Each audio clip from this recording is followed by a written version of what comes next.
Hey, money movers. Have you ever felt like you were not being heard or understood? Do you want to learn how to truly connect with others and find common ground? Then stick around, because today we're tackling the crucial skill of listening and how it can supercharge your relationships and communication skills. We have some game-changing tips for you, so you don't want to miss this one. Welcome to Money Movers Academy, where purpose and profit align. Whether you're striving for financial freedom, looking to invest smarter, or seeking to cultivate a growth mindset, we're here to help you improve your life so you can improve the lives of others. Subscribe to join the movement. Listening is a skill that is necessary in virtually every aspect of life. Whether you are trying to close a deal, understand for a community, or simply get to know someone better, if you are unable to listen well, you will miss out on critical information that can answer most of your questions. While it can be agreed upon that listening is important, the problem is that most people think they listen better than they actually do. Unfortunately, the talent of being a good listener is fading away at an alarmingly rapid rate. With a 24-hour news cycle that shares new information faster than we can process it, and conversations on the phone or in person no longer being the most common form of interaction between people, real intentional listening is sparse and short-lived at best. However, all hope is not lost. There are still people and brands who understand the value of listening and what it can do for your personal and financial relationships, including becoming a better marketer, problem solver, or friend. So, here are 10 ways to become a better listener. Listen closely. Number 1, face the speaker and have eye contact. Making and maintaining eye contact is essential to listening intently. When eyes lock, it connects people on a deeper level and gives them the opportunity to assess their believability of what the other is saying. Are their eyes looking away when relaying certain information? Are they blinking a lot or lowering their eyes? Or are they maintaining a firm look back at you? All of these cues help you determine if you want to become more vulnerable or less with the speaker. Direct eye contact usually encourages more believability, so the lack thereof may give you reasons to question the speaker's credibility. A warning, however: cultural literacy is important in this matter. Some cultures may not like excessive eye contact, so know who you are locking gazes with. If you do find yourself in a position where you are listening to a person who doesn't like excessive eye contact, try glancing away from the person every 5 seconds or so. Or, to demonstrate that you are paying attention, gaze at one eye for 5 seconds, then the other for 5 seconds, and then switch to staring at their lips. This will give the impression that you are listening intently. When you have to look away, it is preferable to glance to the side or up rather than down, since gazing down might give the impression that you want to end the discussion. I want to reward you with 5 minutes of uninterrupted eye contact.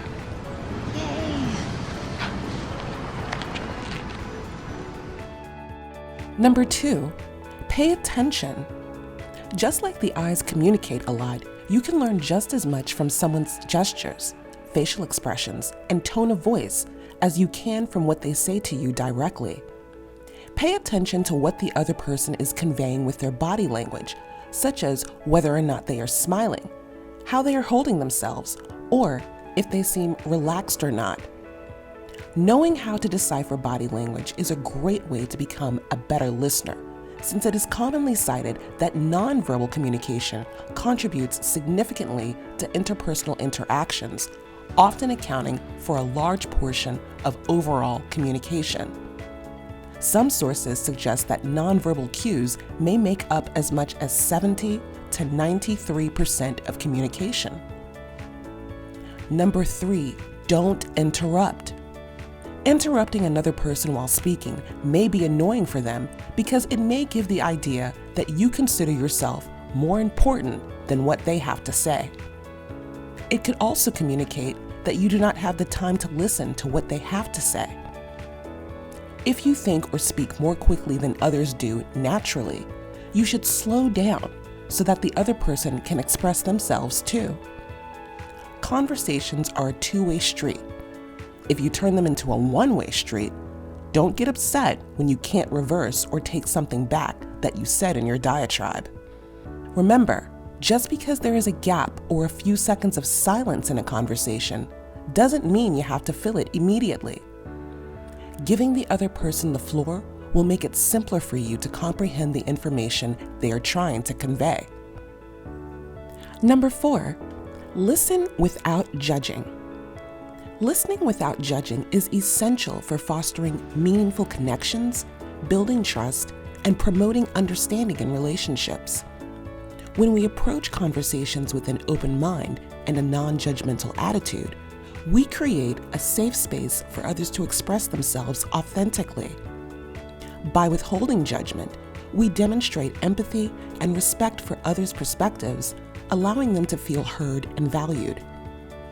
This promotes a sense of psychological safety and encourages people to share their thoughts, feelings, and experiences more openly. More importantly, listening without judgment helps us gain deeper insights into the thoughts and feelings of others, which enhances our ability to communicate effectively and resolve conflicts more constructively. When we suspend our preconceived notions and biases, we become more receptive to new ideas and viewpoints. This creates a culture of inclusivity and collaboration, where differences are embraced rather than criticized. Number 5, eliminate distractions. When people are not interrupted while speaking, they feel more comfortable doing it. So, to the best of your ability, turn off the ringer on your phone, any notification sounds, and avoid looking at your watch or other electronic devices such as computers, TVs, or video games. When we are distracted by external stimuli, our attention is divided, making it difficult to focus on the speaker's words and nuances. By consciously removing distractions and giving our undivided attention to the speaker, we demonstrate respect and attentiveness, creating a deeper connection and a more understanding space to coexist in. Number 6, empathize. Empathy is the cornerstone of effective listening, allowing us to connect with others on a deeper level and understand their perspectives, emotions, and experiences much better. When we approach conversations with empathy, we demonstrate genuine concern for the speaker's well-being and validate their feelings without judgment. To show empathy, make brief comments to demonstrate that you are paying attention and comprehending what the other person is saying, like, "That's so interesting," or "That must have been a difficult choice to make."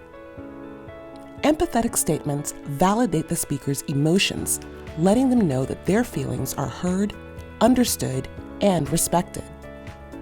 This validation encourages the speaker to continue sharing openly and honestly, leading to deeper and more meaningful communication. Number 7, be the mirror.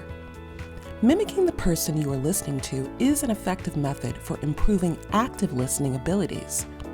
Try to reflect the same tone of voice and speech style they use without giving the impression that you are mimicking them. You might also imitate their gestures and body language to show that you understand them.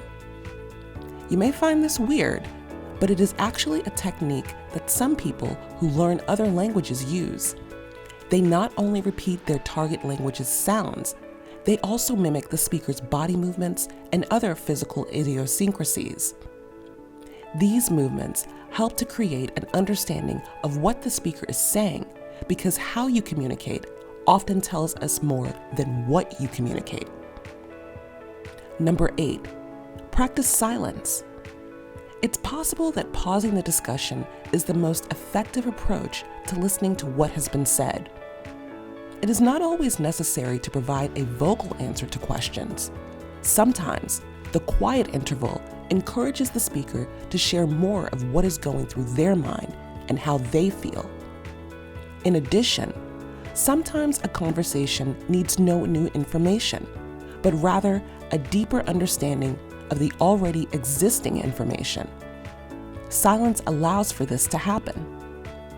Sitting quietly for more than a few seconds might be awkward at first, but if you push through the awkwardness and learn to sit with it, you might learn something new. Not to mention, in such moments of relative stillness, profound connections can be forged.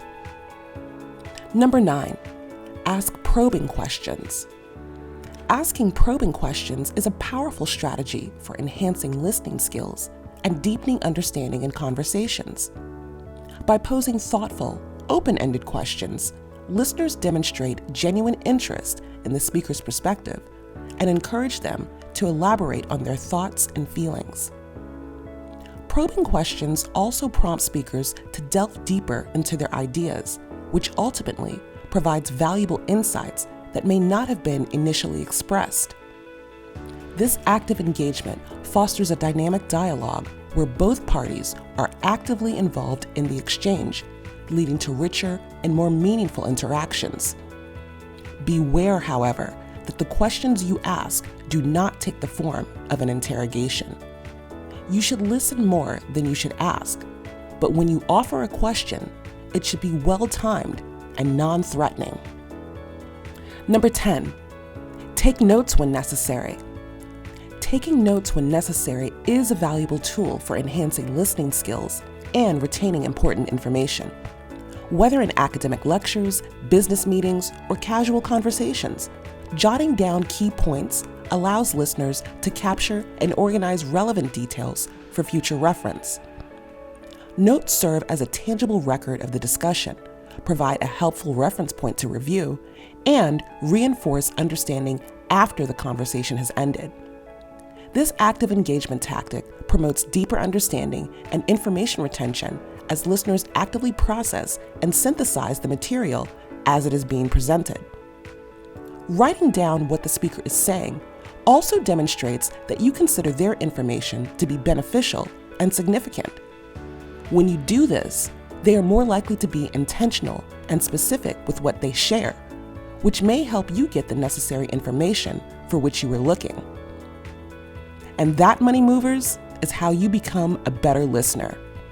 We hope you got value from our video today and are able to apply these tips for your benefit. Before you go, make sure to subscribe to our channel and turn on notifications so you don't miss out when we release new videos. Also, give this video a like if you found it helpful. If you didn't, let us know in the comment section below. We will listen intently to your feedback. Thanks in advance. All right, money movers, see you next time.